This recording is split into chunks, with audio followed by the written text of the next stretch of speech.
I've always had a saying is, if you're going to go on a journey, take someone with you that wouldn't have been able to go on their own.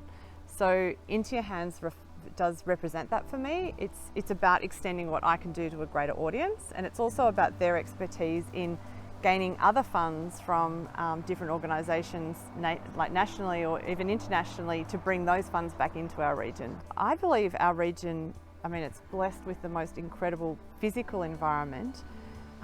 If we overlay that with a culture of looking after each other, I think our region will be significantly rich for that.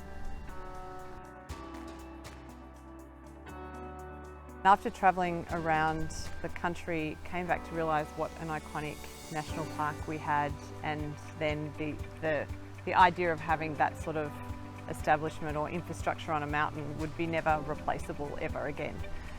So realising that it had been closed for a long time and that there was sort of an unknown ability to progress it, a number of community people over the last decade plus have actually worked on how to partner with government to support the Chalet and the National Park at large. There's currently progression in opening a cafe up there, and the government's commenced that process, and over the stages we hope that there's eco cabins going up there and there's more infrastructure to be developed. And Into Our Hands has been phenomenal in supporting in whatever way they can to make sure that there's that governance and advocacy around a community project. So just after bushfires, we had all lost our summer as operators in the region, and there was no likelihood that we were going to regain the visitation for the summer.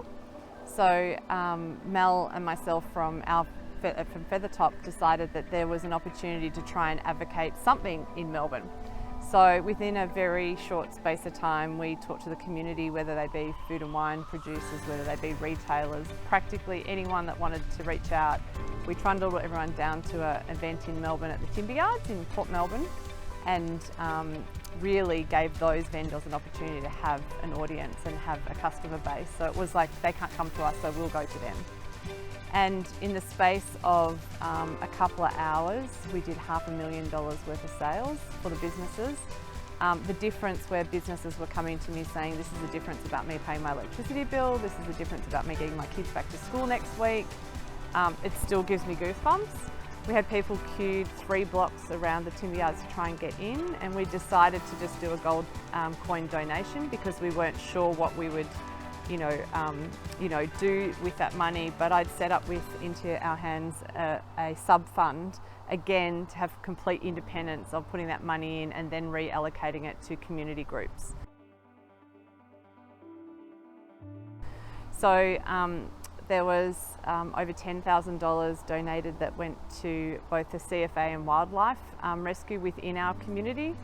And the CFA one particularly ended up buying head torches for all of the local CFA units within our region, and Into Our Hands facilitated that, again did the governance on it, and then did the acquittal of those funds.